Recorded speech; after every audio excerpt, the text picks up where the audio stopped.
All right, I came across this clip. 2 million views on this clip. Damn, in one day, 2 million views. So let's watch this clip. This is Joseph Rogan, as I call him, a sign of respect. I call him Joseph.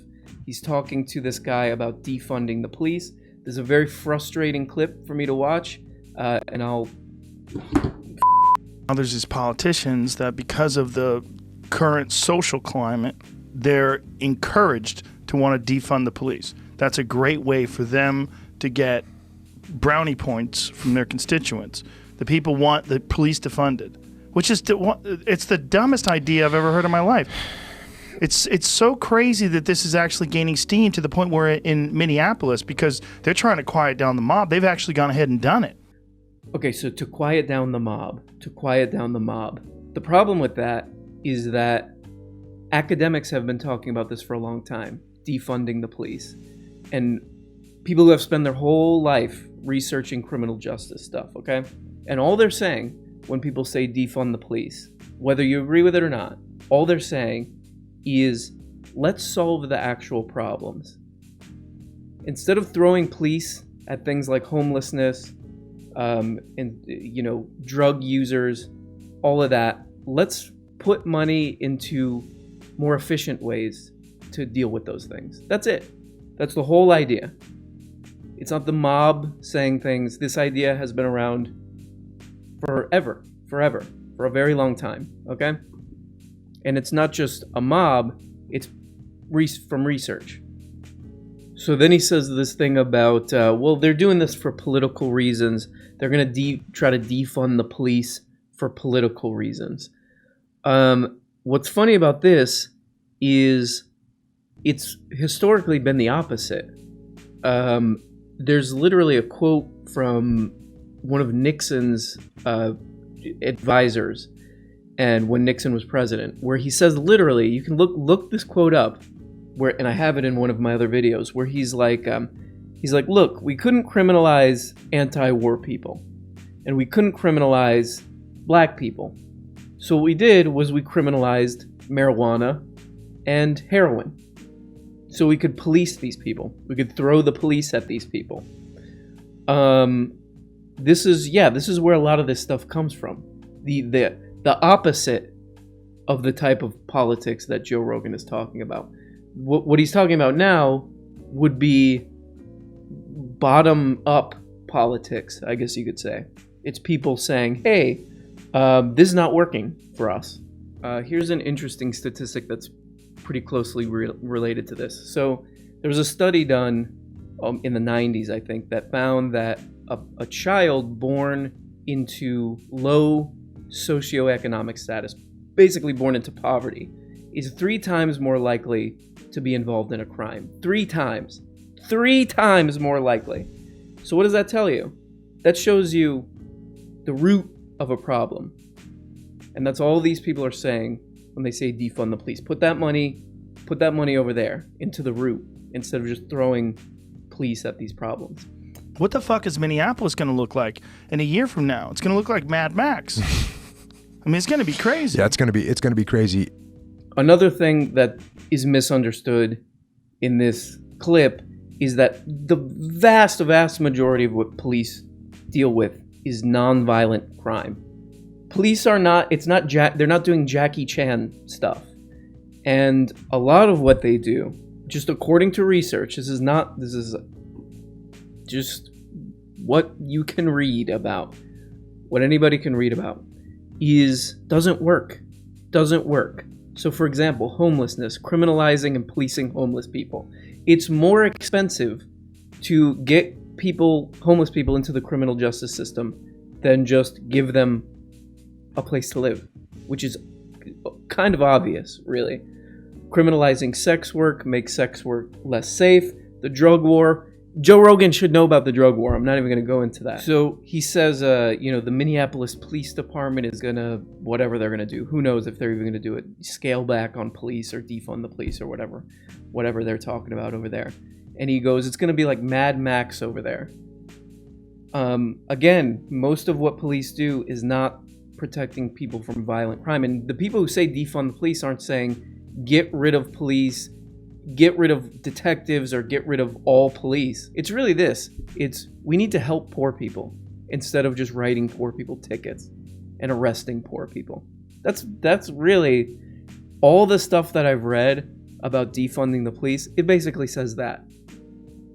Even all the formal movement for Black Lives Matter stuff, they have, I found this out pretty recently, they have a formal written list of policy recommendations, which are all the stuff that the researchers talk about, which is healthcare, investment in neighborhoods, blah, blah, blah. All this stuff that these academics, again, whether you agree with them or not, are saying.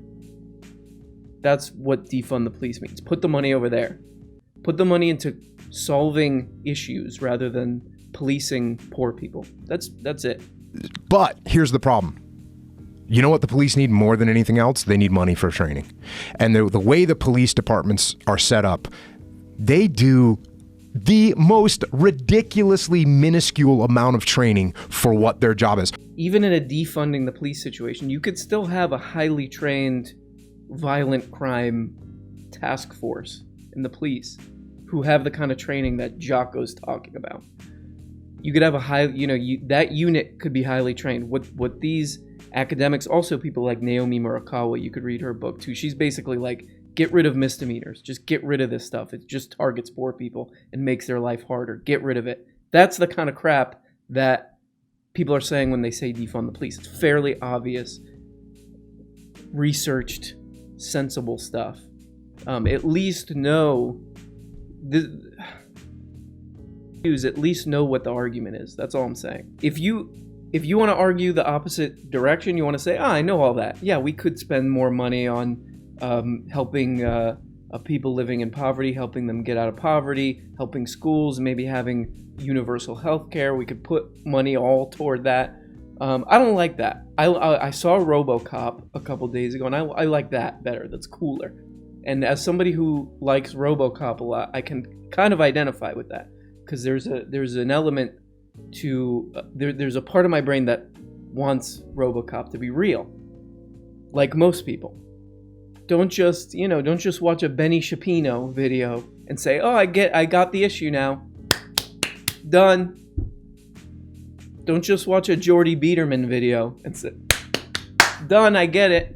Another kind of little just funny aside. This is just a funny aside. This is just a side thing, not super relevant, not a bunch of data here, but this guy, I was looking into this guy, Jocko Willink, and he was a big fan of Henry Rollins when he was a kid. I saw him say that in an interview. And then I saw a tweet where he was trying to get Henry Rollins to come on his show. And I just think this is kind of funny because 75% of Henry Rollins' career and material is making doo-doo on the LAPD for these exact type of reasons. So, look, is that super relevant? No, I just thought it's kind of funny and interesting, but it is kind of relevant. And I'm sorry, I've never really paid a whole lot of attention to the Joe Rogan program, okay? He's had some really smart people on there. He had Cornel West on, who's a really smart guy, interesting guy. He had Patton Oswalt, one of my favorite comedians ever. But I see these clips where Joe Rogan, that I have to go, I'm like, is this really going on? And then I go and watch the video, and yes, it is really going on, where he's saying stuff like with the Elon Musk interview, where he's like, the pandemic is kind of overblown. It's not real. Comparing it to the flu and all this stuff. Meanwhile, I find out in the Patton Oswalt interview that everybody who comes into Joe Rogan's studio gets tested for the virus. So, yeah, I get the vibe a little bit of like, you all go get back to work. I'll be in my podcast studio. Get back to work. Making my, Pinkberry or whatever. I'll be in my podcast studio. That's a little, sorry, but that's a little bit of the vibe that I'm getting. Sorry, but that's a little bit of the vibe I'm getting, and I don't like it. It's a little bit of an ivory tower Joe.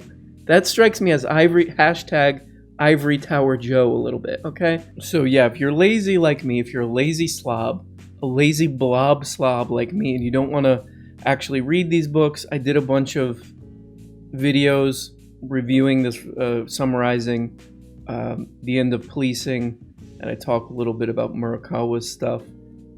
Easy way to do it. So check those out. Shameless plug. Blah, blah, blah. Goodbye. Talk to you later.